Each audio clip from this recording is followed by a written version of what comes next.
Syrian people to justify these airstrikes. Let me say this, brothers and sisters. Last week, I too believe that the Syrian government did this, but I began to do further in-depth research.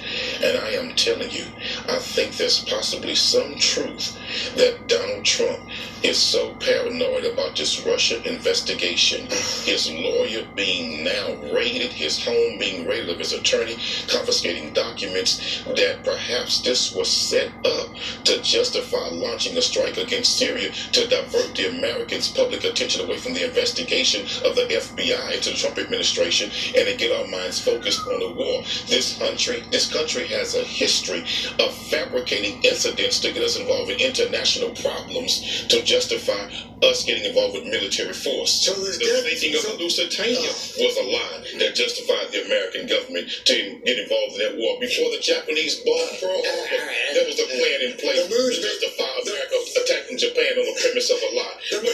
Before Japanese attacked Pearl Harbor, this is documented facts. All right, so the moon is made out of green cheese. I don't know if you've heard that.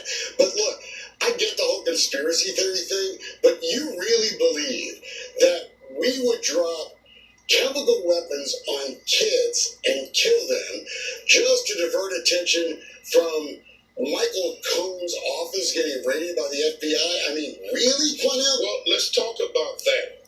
America in the 1930s, purposely, the Department of the U.S. Army's Biological and Chemical Warfare Department launched an experimental carry-out practice against black men, giving them syphilis and gonorrhea.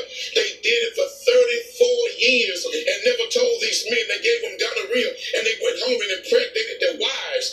These men had children born without brains, without eyes, without lungs because of syphilis and gonorrhea infection, and this was carried out by the United States Army of Chemical and Biological Warfare. So chemical warfare has been practiced against the citizens of this nation by its own government. So don't tell me America won't do it.